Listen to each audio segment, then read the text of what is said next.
ನಮಸ್ತೆ students. So ಇವತ್ತಿನ ವಿಡಿಯೋದಲ್ಲಿ ನಾನು ಹ್ಯೂಮನ್ ರಿಸೋರ್ಸ್ ಮ್ಯಾನೇಜ್ಮೆಂಟ್ ಒಂದು ಮಾಡೆಲ್ ಪೇಪರ್ ಬಗ್ಗೆ ಎಕ್ಸ್ಪ್ಲೇನ್ ಮಾಡ್ತಾ ಇದ್ದೀನಿ. ಸೊ ಇಲ್ಲಿ ಪಾಯಿಂಟ್ಸ್ ಇರುತ್ತೆ, ನೀವು ಅದಕ್ಕೆ ಎಕ್ಸ್ಪ್ಲನೇಷನ್ ಓನ್ ವರ್ಡ್ಸ್ ಅಲ್ಲಿ ಕೊಡಬೇಕಾಗುತ್ತೆ ಸ್ಟೂಡೆಂಟ್, ಸೆಕ್ಷನ್ ಬಿ ಮತ್ತೆ ಸೆಕ್ಷನ್ ಸಿ ಅಲ್ಲಿ. ಸೊ ಲೈಕ್ ಇದನ್ನ ಲಾಸ್ಟ್ ಮಿನಿಟ್ ರಿವಿಷನ್ ಆಗಿ ನೀವು ಇದನ್ನ ಇನ್ಕ್ಲೂಡ್ ಮಾಡ್ಕೋಬಹುದು. ಆಮೇಲೆ ಇದನ್ನೇ ನಾನು ಓದ್ಕೋತೀನಿ, ಇದ್ರಲ್ಲಿ ಒಂದು ಬಂದಿಲ್ಲ ಅನ್ನೋದಲ್ಲ. ಸೊ ಮಾಡೆಲ್ ಪೇಪರ್ ಏನಂತಂದ್ರೆ like examination point of view ಇಂದಾನೆ ಮಾಡಿರ್ತಾರೆ, ಬಟ್ ಸ್ಟಿಲ್ ನಿಮ್ಮ ಮೈಂಡ್ ಅಲ್ಲೂ ಕೂಡ ಅದಿರ್ಲಿ. ಎಕ್ಸ್ಪ್ಲನೇಷನ್ ಮಾಡ್ಬೇಕಾದ್ರೆ ಓನ್ ವರ್ಡ್ಸ್ ಎಕ್ಸ್ಪ್ಲೈನ್ ಮಾಡ್ಬೇಕು, ಮತ್ತೆ ಪಾಯಿಂಟ್ಸ್ ಮಾತ್ರ ಮೈಂಡ್ ಅಲ್ಲಿ ಇಟ್ಕೊಳ್ಳಿ. ಇದಾದ್ಮೇಲೆ ಲೈಕ್ ಸೆಕ್ಷನ್ ಬಿ ಮತ್ತೆ ಸೆಕ್ಷನ್ಸ್ಗೆ ಇಂಟ್ರಡಕ್ಷನ್, ಪಾಯಿಂಟ್ಸ್, ಎಕ್ಸ್ಪ್ಲನೇಷನ್, ಕನ್ಕ್ಲೂಷನ್ ಬರೆಯೋದನ್ನ ಮರಿಬೇಡಿ. So define HRM, human resource management ಅಂತ ಕರಿತೀವಿ. Is the process of planning, plan ಮಾಡ್ಕೋಬೇಕು ಹೇಗೆ ಏನು ಎತ್ತ ಅಂತ ಅಂದ್ಬಿಟ್ಟು ಆರ್ಗನೈಸ್ ಮಾಡ್ಕೋಬೇಕು. ಡೈರೆಕ್ಟಿಂಗ್ ಹೇಗ್ ಮಾಡ್ಬೇಕು ಅನ್ನೋದನ್ನ ಹೇಳ್ಬೇಕು. ಅಂಡ್ ಕಂಟ್ರೋಲಿಂಗ್ ಎಲ್ಲಿ ಬೇಕು ಅಲ್ಲಿ ಎಷ್ಟು ಆಗುತ್ತೋ ಸಾಧ್ಯವಾದಷ್ಟು ಕಂಟ್ರೋಲ್ ಮಾಡ್ಕೋಬೇಕು. Development, compensation, integration, maintenance and separation of human resource to achieve organisational goals. Human resource management ಅಂದ್ರೆ it is a part of getting things done through others. ಹೇಗೆ ನಾವು ಹ್ಯೂಮನ್ ಮತ್ತೆ ರಿಸೋರ್ಸ್ ನ ಹೇಗೆ ನಾವು ಮ್ಯಾನೇಜ್ ಮಾಡ್ತೀವಿ ಅನ್ನೋದನ್ನ ಹ್ಯೂಮನ್ ರಿಸೋರ್ಸ್ ಮ್ಯಾನೇಜ್ಮೆಂಟ್ ಅಂತ ಕರಿತೀವಿ. What are HR procedures? HR procedures are the step-by-step methods and guidelines followed to implement HR policies and manage employees effectively. ಅಂದ್ರೆ ಸ್ಟೆಪ್ ಬೈ ಸ್ಟೆಪ್ ಪ್ರೊಸೀಜರ್ ಮತ್ತೆ ಗೈಡ್ಲೈನ್ಸ್ ಅಂದ್ರೆ rules and regulations, HR policies, procedure ನ ನಾವು ಹೇಗೆ manage ಮಾಡ್ಬೇಕು ಅನ್ನೋದನ್ನ HR procedure ಅಂತ ಕರಿತೀವಿ.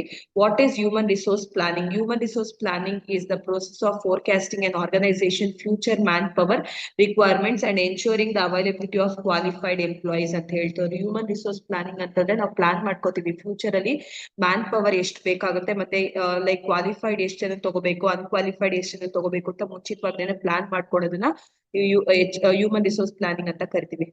Next, what is job specification? Job specification is a statement that describes the qualifications ಇರುತ್ತೆ, ಅಂದ್ರೆ ಸ್ಟೇಟ್ಮೆಂಟ್ ತರ ಅದು. ಸ್ಕಿಲ್ಸ್ ಇರುತ್ತೆ, skills, experience and personal attitudes required for a job. ಒಂದು ಜಾಬಿಗೆ ಅಂದ್ರೆ ಜಾಬ್ ಸ್ಪೆಸಿಫಿಕೇಶನ್ ಅಂದ್ರೆ ಒಂದು ಜಾಬಿಗೆ ಯಾವ ತರದ ಸ್ಪೆಸಿಫಿಕೇಶನ್ ಬೇಕು, ಯಾವ ತರದ ಡೀಟೇಲ್ಸ್ ಬೇಕು ಅನ್ನೋದನ್ನ ಮೆನ್ಷನ್ ಆಗಿರುತ್ತೆ. What is recruitment? Recruitment is the process of searching for and attracting suitable candidates to apply for a job vacancies. Recruitment ಅಂತಂದ್ರೆ ನಮ್ಗೆ ಯಾವ ತರ ಕ್ಯಾಂಡಿಡೇಟ್ಸ್ ಬೇಕು ಅಂತ ಕಂಪನಿಯವರು ಸರ್ಚ್ ಮಾಡುವಂತದನ್ನ ಆ ಪ್ರೋಸೆಸ್ ನ ರೆಕ್ರೂಟ್ಮೆಂಟ್ ಅಂತ ಕರಿತೀವಿ. Give the meaning of EEO. Stands for equal employment opportunity, ಅಂದ್ರೆ which ensure fair treatment and equal chances in employment without discrimination. ಯಾವುದೇ ರೀತಿ ಭೇದ ಭಾವ ಇಲ್ಲದೆ ಎಂಪ್ಲಾಯ್ಮೆಂಟ್ ನ ಒಂದೇ ತರ ಟ್ರೀಟ್ ಮಾಡುವಂತದನ್ನ EEO ಅಂತ ಕರಿತೀವಿ. What is performance appraisal? Performance appraisal is a systematic evaluation of employees' job performance and productivity. ಅಂದ್ರೆ ಅವ್ರದ್ದು ಬೇಸಿಸ್, ಅವ್ರು ಯಾವ ರೀತಿ ಜಾಬ್ ಅಲ್ಲಿ ಕೆಲಸ ಮಾಡ್ತಾರೆ, ಪರ್ಫಾರ್ಮ್ ಮಾಡ್ತಾರೆ ಅದನ್ನ ನೋಡ್ಕೊಂಡು, ಮತ್ತೆ ಪ್ರೊಡಕ್ಷನ್ ಹೇಗ್ ಮಾಡ್ತಾರೆ ಅದನ್ನ ನೋಡ್ಕೊಂಡು ಅವ್ರಿಗೆ ಅಪ್ರೈಸಲ್ ಕೊಡುವಂತದನ್ನ ಪರ್ಫಾರ್ಮೆನ್ಸ್ ಅಪ್ರೈಸಲ್ ಅಂತ ಕರಿತೀವಿ. What is training? Training is the process of improving the knowledge, skills and ability of employees to perform their jobs effectively.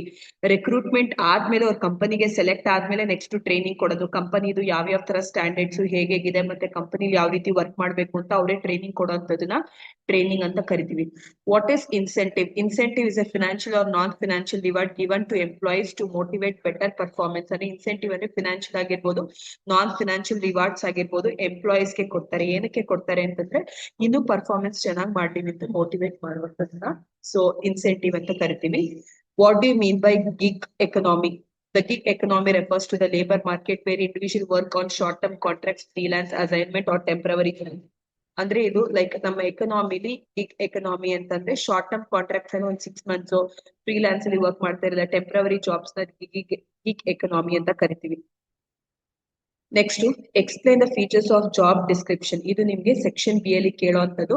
So ಇಷ್ಟೇ ಪಾಯಿಂಟ್ಸ್ ಬರ್ಬಿಟ್ಟು ನಾನು ಇಷ್ಟೇ ಬರೆಯೋದು ಅಂತ ಹೇಳೋದಲ್ಲ, ಇಂಟ್ರೊಡಕ್ಷನ್ ಬರಬೇಕು, ಜಾಬ್ ಡಿಸ್ಕ್ರಿಪ್ಷನ್ ಅಂದ್ರೇನು, ಅದಾದ್ಮೇಲೆ ಪಾಯಿಂಟ್ಸ್ ಬಂದು ಓನ್ ವರ್ಡ್ಸ್ ಎಕ್ಸ್ಪ್ಲೈನ್ ಮಾಡ್ಬೇಕು. ಪದೇ ಪದೇ ಹೇಳ್ತಾ ಇದ್ದೀನಿ, ಸೊ ಇಷ್ಟಕ್ಕೆ ಸೀಮಿತ ಆಗ್ಬೇಡಿ. Define job title and position. Job title ಏನು ಮತ್ತೆ ಪೊಸಿಷನ್ ಏನು ಅಂತ ಡಿಸ್ಕ್ರೈಬ್ ಮಾಡುತ್ತೆ. ಸ್ಪೆಸಿಫಿಕ್ ಡ್ಯೂಟೀಸ್ ಅಂಡ್ ರೆಸ್ಪಾನ್ಸಿಬಿಲಿಟೀಸ್ ಆಗಿರ್ಬೋದು. Indicates reporting relationships. Describes work condition, ಯಾವ ರೀತಿ ವರ್ಕ್ ಮಾಡ್ಬೇಕು, ಎಲ್ಲಿ ಮಾಡ್ಬೇಕು, ಹೇಗ್ ಮಾಡ್ಬೇಕು.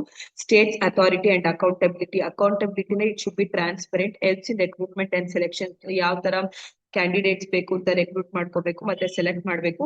ಅಸಿಸ್ಟೆನ್ಸ್ ಇನ್ ಪರ್ಫಾರ್ಮೆನ್ಸ್ ಎವ್ಯಾಲ್ಯೂಯೇಷನ್. ಪರ್ಫಾರ್ಮೆನ್ಸ್ ಯಾವ್ದೇ ಇವ್ಯಾಲ್ಯೂಯೇಟ್ ಅಂದ್ರೆ ಪ್ರೀವಿಯಸ್ ಕೂಡ ಚೆಕ್ ಮಾಡ್ಬೇಕು ಯಾವ ರೀತಿ ಪರ್ಫಾರ್ಮ್ ಮಾಡ್ತಿದ್ದಾರೆ ಅಂತಂದ್ಬಿಟ್ಟು. Provides clarity about job expectation, ಅಂದ್ರೆ ನಮ್ಮ ಜಾಬ್ ಎಕ್ಸ್ಪೆಕ್ಟೇಷನ್ ಯಾವ ರೀತಿ ಅನ್ನೋದನ್ನ ಅದಕ್ಕೆ ಕ್ಲಾರಿಟಿ ಕೊಡ್ತಾರೆ. ಸೊ ಇಷ್ಟನ್ನು ಕೂಡ ನಾವು ಫೀಚರ್ಸ್ ಆಫ್ ಜಾಬ್ ಡಿಸ್ಕ್ರಿಪ್ಷನ್ ಅಂತ ಹೇಳ್ಬೋದು. ಅಂದ್ರೆ ಜಾಬ್ ಅಲ್ಲಿ ಯಾವ್ಯಾವ ತರದ ಡಿಸ್ಕ್ರೈಬ್ ಮಾಡಿರ್ತಾರೆ. Explain the challenges in HR planning. Challenges in HR planning ಅಂತಂದ್ರೆ ಯಾವ್ಯಾವ ತರ ಚಾಲೆಂಜಸ್ ಇರುತ್ತೆ ಅಂತಾರೆ. ರ್ಯಾಪಿಡ್ ಟೆಕ್ನಾಲಜಿ ಚೇಂಜಸ್, ಅಂದ್ರೆ ಟೆಕ್ನಾಲಜಿ ಅಪ್ಗ್ರೇಡ್ ಆಗ್ತಿದಂಗೆ ನಾವು ಅಪ್ಗ್ರೇಡ್ ಆಗ್ಬೇಕು, ಚೇಂಜ್ ಆಗ್ಬೇಕು. ಅನ್ಸರ್ಟೈನ್ ಬಿಸ್ನೆಸ್ ಎನ್ವಿರಾನ್ಮೆಂಟ್, ಎಂತ ರಿಸ್ಕ್ ಬಂದ್ರು ಕೂಡ ಬಿಸ್ನೆಸ್ ನ ಮ್ಯಾನೇಜ್ ಮಾಡೋ ತರ ಇರಬೇಕು. ಎಂಪ್ಲಾಯಿ ಟರ್ನ್ ಓವರ್ ಅಂತಂದ್ರೆ ಎಂಪ್ಲಾಯೀಸ್ ಇಷ್ಟು ಜನ ವರ್ಕಿಗೆ ಇಷ್ಟು ಜನ ಎಂಪ್ಲಾಯೀಸ್ ಬೇಕೇ ಬೇಕಾಗುತ್ತೆ. ಸ್ಕಿಲ್ ಶಾರ್ಟೇಜ್ ಇತ್ತು ಅಂತಂದ್ರೆ ಅದನ್ನ ಇಮಿಡಿಯೇಟ್ ಆಗಿ ಏನಂತಂದ್ರೆ ನಾವು ಅದನ್ನ ರೀಪ್ಲೇಸ್ಮೆಂಟ್ ಮಾಡೋ ತರ ಇರಬೇಕು. ಗ್ಲೋಬಲ್ ಕಾಂಪಿಟೇಷನ್ ಮೀಟ್ ಮಾಡೋ ತರ ಇರಬೇಕು. Economic fluctuation, market prices change ಆಗ್ತಾ ಇರುತ್ತೆ, ಅದನ್ನು ನಾವು ಅಡಾಪ್ಟ್ ಮಾಡ್ಬೇಕು. Change in work force demographics, ಅಂದ್ರೆ ನಮ್ಮ ವರ್ಕ್ ಫೋರ್ಸ್ ಅಂತಾರೆ ನಾವು ಎಲ್ಲಿ ಜಾಬ್ ಮಾಡ್ತಾ ಇದೀವಿ, ಹೇಗ್ ಮಾಡ್ತಾ ಇದೀವಿ ಅಂತ ನಾವು ನೋಡ್ಕೋಬೇಕಾಗುತ್ತೆ. Difficulty in forecasting future manpower needs, ಅಂದ್ರೆ ನಮ್ಗೆ ಎಕ್ಸಾಕ್ಟ್ಲಿ ಈ ತರ ಬೇಕು. ಫೋರ್ಕಾಸ್ಟಿಂಗ್ ಅಂದ್ರೆ ಫ್ಯೂಚರ್ ನಾವು ಪ್ರಿಡಿಕ್ಟ್ ಮಾಡಕ್ ಕಷ್ಟ, ಬಟ್ ಆದ್ರೂ ಕೂಡ ಇದು HR ಪ್ಲಾನಿಂಗ್ ಅಲ್ಲಿ ಒನ್ ಆಫ್ ದಿ ಚಾಲೆಂಜಸ್ ಆಗುತ್ತೆ. ಇಷ್ಟು ಪಾಯಿಂಟ್ಸ್ ಗೆ ನೀವು ಓನ್ ವರ್ಡ್ಸ್ ಅಲ್ಲಿ ಎಕ್ಸ್ಪ್ಲನೇಷನ್ ಕೊಡ್ಬೇಕು. ನಾನು ಈ ಮೀನ್ಸ್ ಅಂತ ಕೊಟ್ಟಿದ್ದೀನಿ, ಇದಕ್ಕೆ ಎಕ್ಸ್ಪ್ಲನೇಷನ್ ನೀವು ಮಾಡ್ಬೇಕಾಗುತ್ತೆ. Explain the objectives of HRM ಅಲ್ಲಿ human resource management. Optimum utilisation of human resource, ಎಷ್ಟು ಬೇಕೋ ರಿಸೋರ್ಸಸ್ ಅಷ್ಟನ್ನ ಮಾತ್ರ ಯುಟಿಲೈಸ್ ಮಾಡಬೇಕು. Employee development and growth, employee ಅಂತಂದ್ರೆ ಡೆವಲಪ್ಮೆಂಟ್ ಅಂಡ್ ಗ್ರೋತ್ ಅಂತಂದ್ರೆ ಅವರು ಡೇ ಬೈ ಡೇ ಅಪ್ಡೇಟ್ ಆಗ್ಬೇಕು, ಮತ್ತೆ ಬಿಸ್ನೆಸ್ ನ ಇಂಪ್ರೂವ್ ಮಾಡೋ ತರ ಇರಬೇಕು. ಮೇಂಟೈನಿಂಗ್ ಗುಡ್ ಎಂಪ್ಲಾಯ್ ರಿಲೇಶನ್ಶಿಪ್, ಅಂದ್ರೆ ಎಂಪ್ಲಾಯ್ ಹತ್ರ ಒಳ್ಳೆ ರಿಲೇಶನ್ಶಿಪ್ ನ ಮೇಂಟೈನ್ ಮಾಡಬೇಕು. ಇಂಪ್ರೂವಿಂಗ್ ಪ್ರೊಡಕ್ಟಿವಿಟಿ ಜಾಸ್ತಿ ಆಗ್ಬೇಕು. ಎನ್ಶೋರಿಂಗ್ ಎಂಪ್ಲಾಯ್ ಸ್ಯಾಟಿಸ್ಫ್ಯಾಕ್ಷನ್, ಅಲ್ಲಿ ವರ್ಕ್ ಮಾಡ್ತಾ ಇರೋದು ಅವರಿಗೆ ಸ್ಯಾಟಿಸ್ಫ್ಯಾಕ್ಷನ್ ತರಬೇಕು. ಅಚೀವಿಂಗ್ ಆರ್ಗನೈಸೇಷನಲ್ ಗೋಲ್ಸ್ ನ ಮೀಟ್ ಮಾಡೋ ತರ ಇರಬೇಕು. ಪ್ರೊವೈಡಿಂಗ್ ಸೇಫ್ ವರ್ಕ್ ಎನ್ವಿರಾನ್ಮೆಂಟ್, ಅವ್ರಿಗೆ ಸೇಫ್ಟಿ ತಗೋಬೇಕಾಗುತ್ತೆ. ಸೇಫ್ ಫೀಲ್ ಮಾಡಬೇಕು. ಪ್ರಮೋಟಿಂಗ್ ಎಂಪ್ಲಾಯ್ ಮೋಟಿವೇಶನ್, ಎಂಪ್ಲಾಯಿಗೆ ಮೋಟಿವೇಟ್ ಮಾಡಬೇಕು, ಅಂದ್ರೆ ಇನ್ನು ಲೈಕ್ ಟಾರ್ಗೆಟ್ ನ ರೀಚ್ ಮಾಡಿ ತರ ಇನ್ಸೆಂಟಿವ್ ಕೊಡ್ಬೇಕು. ಸೊ ದಟ್ ಅವರು ಮೋಟಿವೇಟ್ ಆಗಿ ಇನ್ನು ವರ್ಕ್ ಮಾಡೋ ಇಂಟ್ರೆಸ್ಟ್ ಬರುತ್ತೆ. ಇಷ್ಟನ್ನು ಕೂಡ ನಾವೇನಂತ ಹೇಳ್ತೀವಿ ಅಂತಂದ್ರೆ ಆಬ್ಜೆಕ್ಟಿವ್ಸ್ ಆಫ್ HRM ಅಂತ ಹೇಳ್ತೀವಿ.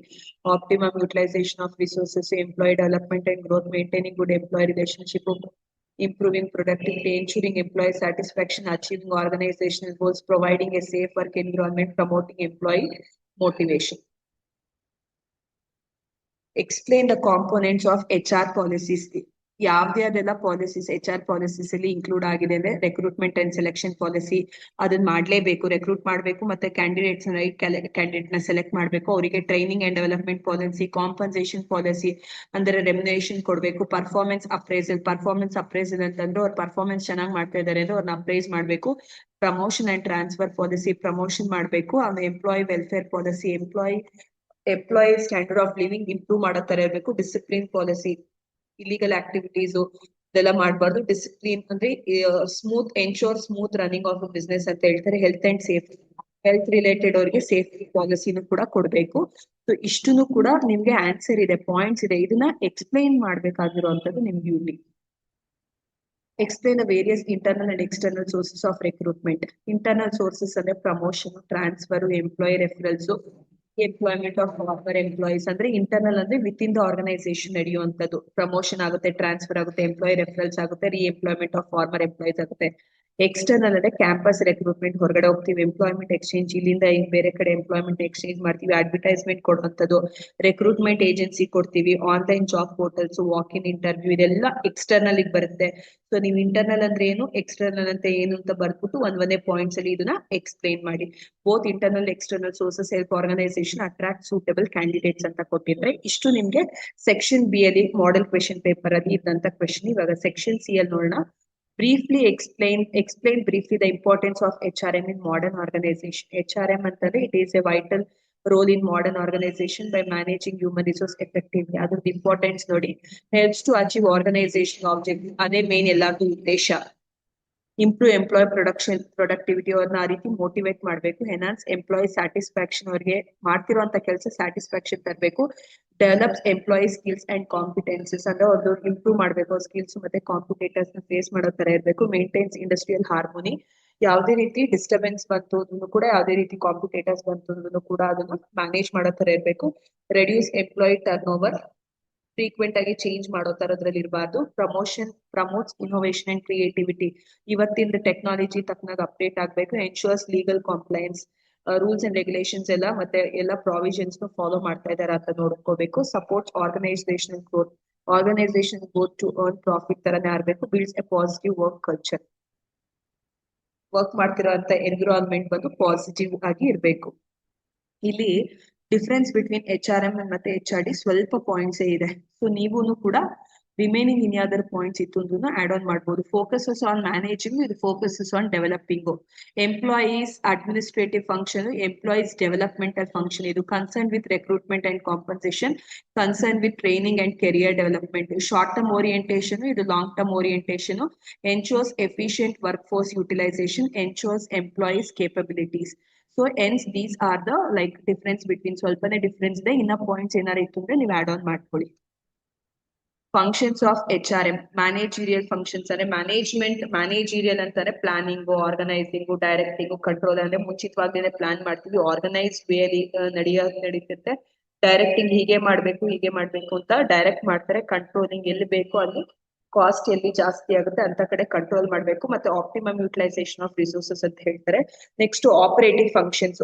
ಏನಿದು ಆಪರೇಟಿವ್ ಫಂಕ್ಷನ್ಸ್ ಅಂದ್ರೆ ಆಪರೇಟಿವ್ ಅಂದ್ರೆ ಬಿಸ್ನೆಸ್ ರನ್ ಆಗ್ಲಿಕ್ಕೆ ಯಾವ್ದೆಲ್ಲ ಬೇಕು ಅಂದ್ರೆ ಪ್ರೊಕ್ಯೂರ್ಮೆಂಟ್ ಆಫ್ ಎಂಪ್ಲಾಯೀಸ್ ಅಂದ್ರೆ ಸೆಲೆಕ್ಟ್ ಮಾಡ್ಕೋಬೇಕು, ಅವರಿಗೆ ಟ್ರೈನಿಂಗ್ ಅಂಡ್ ಡೆವಲಪ್ಮೆಂಟ್ ಮಾಡ್ಬೇಕು. ಕಾಂಪನ್ಸೇಷನ್ ಅಂದ್ರೆ ಅವ್ರಿಗೆ ಲೈಕ್ ಕಾಂಪನ್ಸೇಟ್ ಮಾಡ್ಬೇಕು ಅಂದ್ರೆ ಬೋನಸ್, ಇನ್ಸೆಂಟಿವ್ ಈ ರೀತಿ. ಪರ್ಫಾರ್ಮೆನ್ಸ್ ಅಪ್ರೈಸಲ್, ಅವ್ರ ಪರ್ಫಾರ್ಮೆನ್ಸ್ ಚೆನ್ನಾಗಿ ಮಾಡ್ತಾ ಇದ್ದಾರೆ ಅಂದ್ರೆ ಅವ್ರನ್ನ ಅಪ್ರೈಸ್ ಮಾಡ್ಬೇಕು. Employee welfare, employee standard of living ಗೆ ಇನ್ಕ್ರೀಸ್ ಮಾಡ್ತಾ ಇರಬೇಕು. Industrial relation, they should maintain A good relationship between the industry. Maintenance of ಇರುವಂತ ವರ್ಕ್ ಫೋರ್ಸ್ ಸ್ಮೂತ್ ಆಗಿ ರನ್ ಆಗ್ತಿದ್ಯಾ ಅಂತ ನೋಡ್ಕೋಬೇಕು. ಸಪರೇಷನ್ ಆಫ್ ಎಂಪ್ಲಾಯೀಸ್ ಅಂದ್ರೆ ಯಾವ್ಯಾರು ಯಾವ್ಯಾವ ವರ್ಕಿಗೆ ಬೇಕಾಗುತ್ತೋ ಅಂತವ್ರನ್ನ ವರ್ಕಿಗೆ ಹಾಕ್ಬೇಕು. ಸೊ ಇಷ್ಟನ್ನು ಕೂಡ ನಾವು ಫಂಕ್ಷನ್ಸ್ ಆಫ್ HRM ಅಂತ ಕರಿತೀವಿ.